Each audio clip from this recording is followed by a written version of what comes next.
At ayun na nga mga master, ngayong araw pag-uusapan natin, pupunta tayo ng Makati, dadaan tayo sa EDSA. Marami nagre-request ito eh.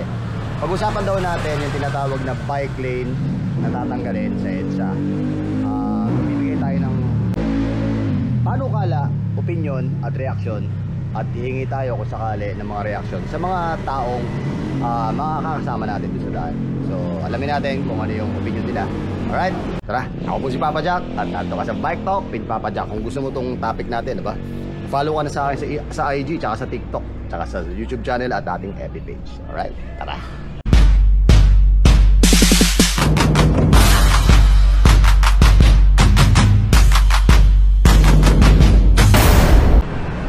Ayan, bago lahat syempre, gusto ko munang pasalamatan ng ating suot na Firefly Brigade na t-shirt. Napakaganda, di ba? Maraming salamat. Pero binayaran ko yan, ha. Ay, shoutout muna kay Ate Shirley tsaka kay Sir Glenn. Okay, shoutout sa inyo lahat. Alam nyo, dito kasi sa EDSA, tagal na ako dumadaan dito. Pagka pupunta ako ng San Pedro, ng Laguna, dito ako dumadaan. At masasabi ko na itong bike lane na to ang isa sa pinakasandaan ako kapag ako ay pumupunta ng Laguna at dito dumadaan.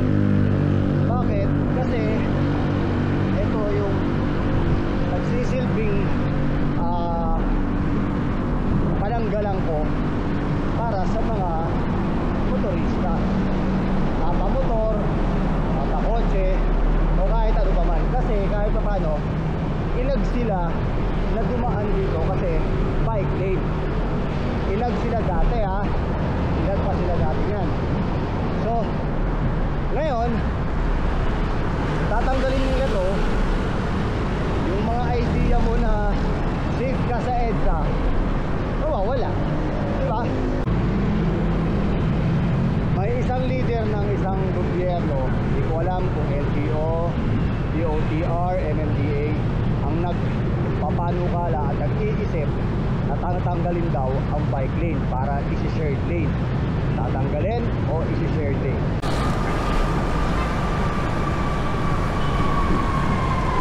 Dito sa Metro Manila, especially dito sa NCR, maraming mga advocacy group ang naghihikayat na magbisikleta ang mga tao. Maraming mga movement na hinihikayat nila ang mga tao na magbisikleta, na gumamit ng bisikleta bilang alternative na transportation. Gaya ng Firefly Brigade. Itong suot ko, itong Firefly Brigade, Pack Cycle. Sila ang mga nag-i-encourage sa mga tao na gumamit ng bisikleta bilang alternative sa sasakyan. Why? Para sa clean and green. Tama? Okay, clean and green. Pag-uusapan natin yung clean and green. Paano tayo magkakaroon ng clean and green sa pagbibisikleta? Kung yung mga namumuno sa atin, namumuno sa pagsasaayos ng daan, pinipilit tayong sikilin pagdating sa ating mga daanan. Hindi nila pinaprioritize ang mga nagbibisikleta. Ito ay aking opinion lamang. Okay?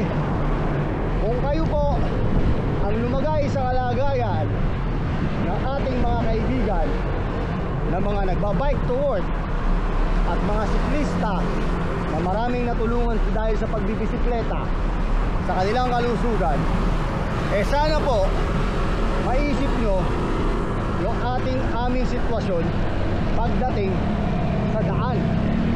Huwag po nating isipin na kung ano yung igagaganda ng daan.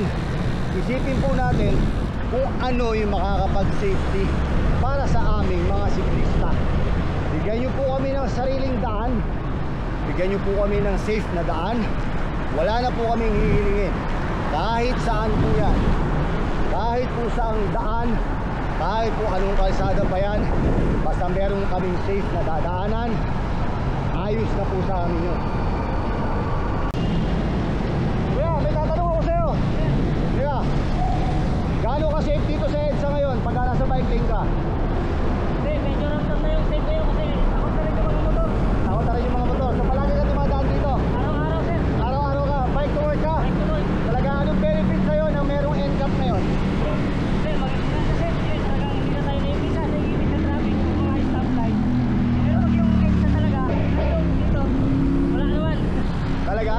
So safe ka naman, tingin mo dito? Hindi naman sa ano kasi. Hindi, safe ka naman pagdating sa bike Safe lane. naman pag nasa bike lane. Okay. So ibig sabihin, okay lang sa'yo na shared lane kung sakali. Safe lane, wala namang problema. Basta, hingayan lang talaga. Ayos. Saan ka pupunta yan? Pauwi na, sir, Pasig. Pasig. Ingat ka ha. Salamat. Ingat. Tama.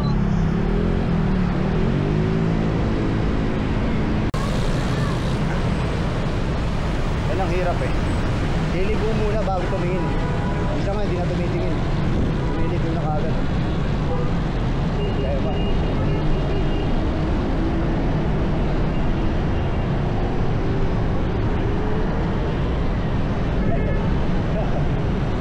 So, narinig niyo yung ilang reaction nila. Iba't ibang reaction, iba't ibang mga opinion nila.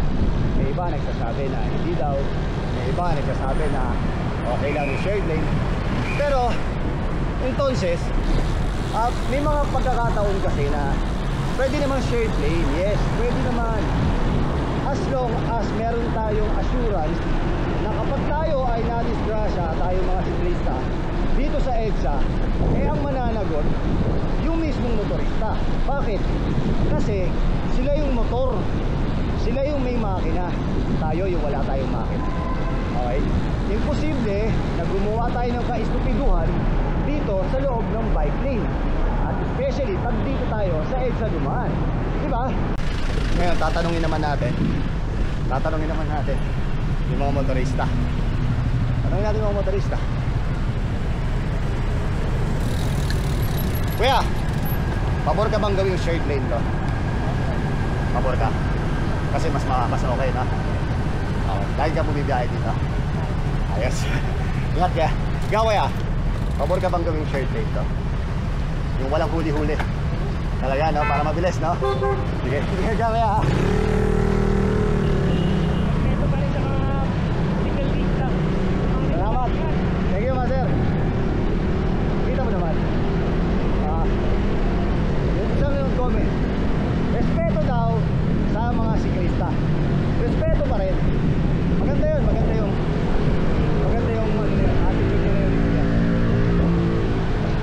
Kahit pa shared lane, basta i-respeto nyo ang mga siklista, i-respeto nyo yung mga nakabisikleta. Thumbs up ka dyan kuya. At ito pa, sa nagsasabi na hindi daw nagbabayad ng buwis ang mga siklista, anong palagay nyo sa amin? Anong palagay nyo sa amin? Hindi daw kami mga road tax user. Anong palagay nyo sa amin? Mga palamunin. Anong palagay nyo sa nagbabike to work? Hindi nagbabayad ng buwis. Anong palagay nyo sa binibili namin pyesa?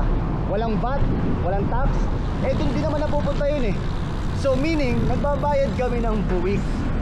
At hindi lang kayo ang may karapatan, lahat ng mga nakakotse, lahat ng nakamotor, hindi lang kayo ang may karapatan na gumamit at magkaroon ng pribilehiyo sa daan. Maging kami, may pribilehiyo rin kami na gumamit ng daan dahil nagbabayad din kami ng buwis. Dahil may trabaho kami, kinakaltasan kami sa tax, at bumibili kami ng pyesa na may kasamang tax. So definitely, meron kaming buwis na binabayaran. Sana malinaw sa inyo. Hindi pagiging makatao kasi yung sisilipan mo ng butas yung isang bagay, yung isang tao. Oy! Naku po, Koyang. Bigla kang kumanan, Koyang. Yan ang sinasabi ko eh. Diba? Hindi makatarungan kasi na sinasabi mo na sisilipan mo yung isang sitwasyon para lang masabi mong tama ka, para lang maipilit mo yung gusto mo. Alam mo ang problema kasi sa atin? Ang problema sa atin hindi ang daan, hindi ang batas ng kalsada dito sa atin. Alam mo, may problema mismo tayo mismo. Yung disiplina natin, yung disiplina natin sa sarili ang may problema kung bakit nagkaka-traffic, kung bakit ano. Isang factor lang yun, pero syempre marami pang factor kung bakit tayo nagkakaroon ng congestion pagdating sa kalsada natin. Kagaya nitong bike lane na to. Itong bike lane na to, dati pag dumadaan ako dito, may mga gutter yan, may mga yellow pins yan. May mga yellow pins niya, orange pins ngayon, nawala na. Tinanggal na nila. Tinanggal na nila. Why? Okay, bibigyan ko kayo ng dalawang dahilan. Ang naiisip kong dahilan nila dyan, ha? Pero sa akin, isa lang tong opinion. Okay? Unang-una dyan, syempre, titignan nila, since may NCAP na, kaya nun, yung motor na yun, titignan nila kung merong susunod sa batas na ginawa nila na walang apprehension, no contact apprehension. Okay? Titignan nila kung susunod ang mga tao kahit walang nagbabantay, kahit walang kagaya nyan, walang nagbabantay. So yung mga ganyan, hindi natin alam, nakalagay naman bawal ang motorsiklo.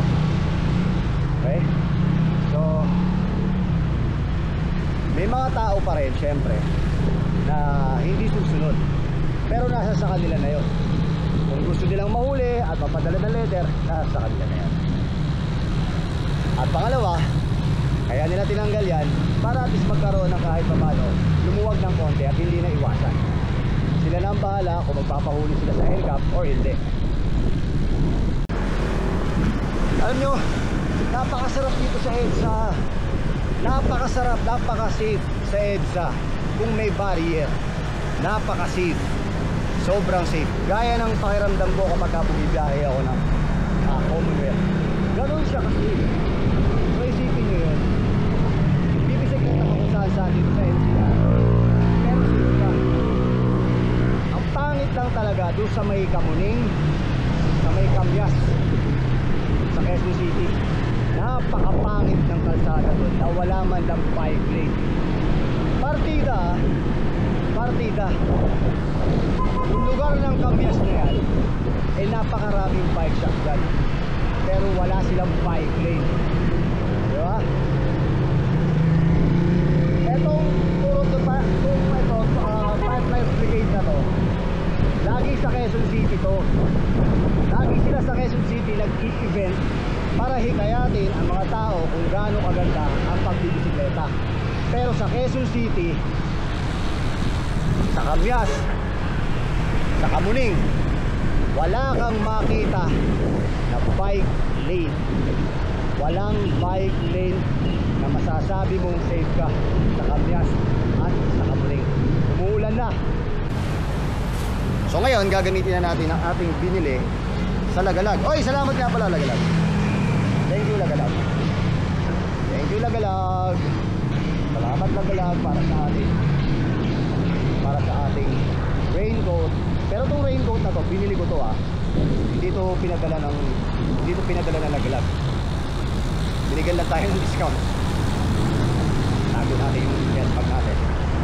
Okay, ready to fire tayo anytime.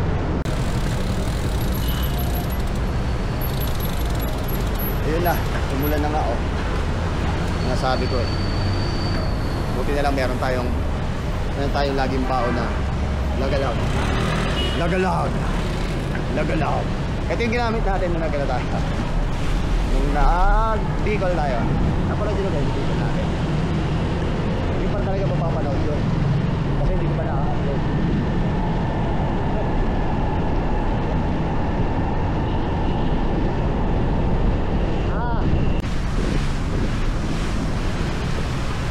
Pag nandito ka sa EDSA, nandito ka sa Pilipinas, Dapat lagi kang may raincoat. Oh, maraming salamat, Nagalag ha. Maraming salamat, Nagalag. Waterproof jacket from Nagalag, North EDSA branch. Puntahan nyo lang sila Kuya Marcos. Yan. Ohoy! Ano ka ng titing ka? Nadadalawahan na ako ah. Ohoy! Sa bato! Kuya! Kuya! Ang dami nila! Ang dami nila! Ang dami stranded! Ang dami stranded! Ang dami nila! Tapos alam nyo ba? Pinagbabawal ng MMDA yung paghinto nila doon sa underpass. Pinagbabawal ng MMDA na bawal silang huminto doon. Di ba? Bawal silang huminto doon kahit na sino, motor o ano. Bawal silang huminto doon. Pero ano gagawin nila? Saan sila hihinto pagka nasa EDSA sila? Kawawa naman, di ba? Pero ang dami mga nakasilong. Paano kung wala kang raincoat? Pero alam mo ba, napakasaya na magbibisikleta ka ng basang-basa ka. Masaya!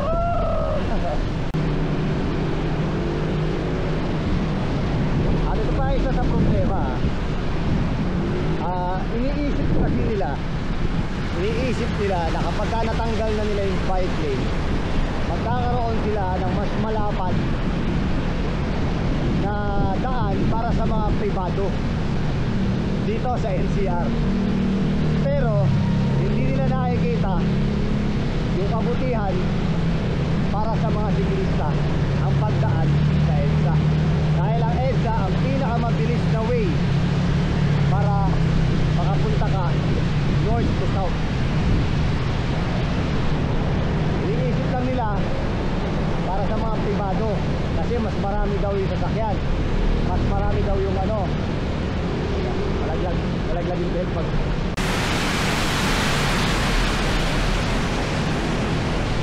malaglag. Kala ko nakunan ako. Hindi pala. Di ba? Nagaget yung point. Iniisip nila para sa mga pribado. Alam mo yung mga pribado na yan, kamoy na binibigyan mo ng daan yan, mas lalo silang bibili ng sasakyan. Mas lalo silang magkakaroon ng pagkakataon na bumili ng sasakyan kasi lumuwag. Di ba?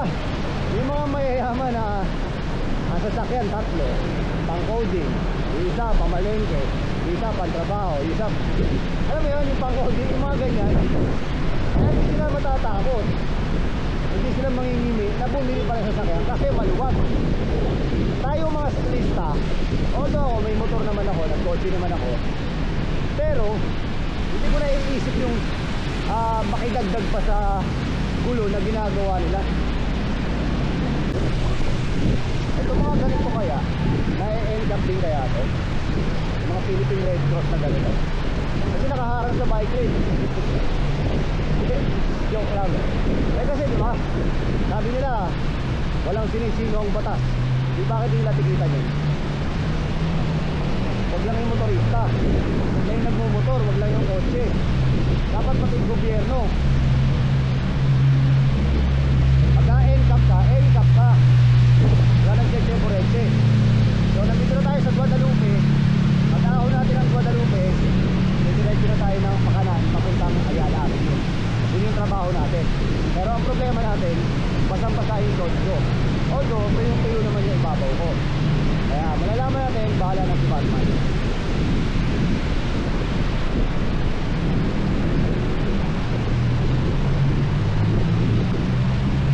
Baka kahit na yan, patay tayo dyan. Ay, repak. Hindi nga ako dumaan kahapon sa baha sa Mandaluyong.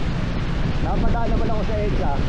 Ay may tinatawag na wala kang no choice, kasi hindi ka makakapunta sa destination mo. Katulad nitong itong Estrella. Itong Estrella dati may barikada to. May barikada yan. Pag umahon ka dito, Pag umahon ako dito, ibig sabihin safe na ako. Pero ngayon, tinanggal na naman nila dahil sa eksperimento nila. Hindi, wala na naman. Stranded eh. Wala na naman. Wala ka na namang safe space. Tignan mo, open na open. Makakatulong ba ang NCAP para sa bike lane? Comment nyo rito, dali, pag-usapan natin yan. Nakita nyo yung sitwasyon ng bike lane, di ba? Comment nyo, pag-usapan natin mga master. Diba? Dito na tayo sa Guadalupe. From Guadalupe kasi kakanan na tayo. So pagkanan natin Buendia. Kakanan na tayo ng Buendia.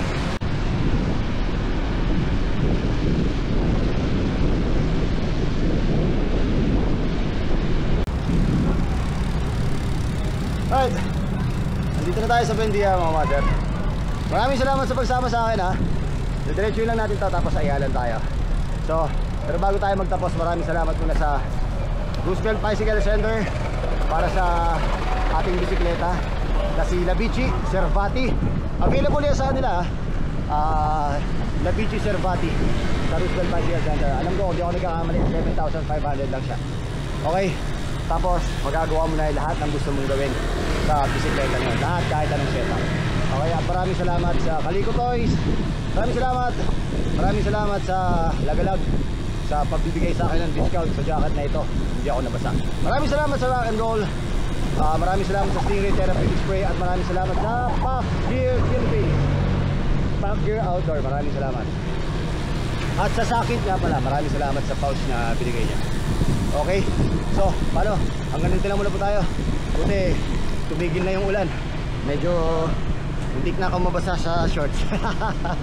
Okay, palagi na lang, may hirapan pero hindi susuko. Ako po si Papa Jack at narito ako ngayon sa Bike Talk with Papa Jack. Oh, siya nga pala, follow nyo na ako sa IG. Follow nyo na rin ako sa TikTok, sa FB page at sa ating YouTube channel. Alright, maraming salamat. Palagi na daan. Humingi sa Diyos ng gabay para sa ating paglalakbay. Ciao.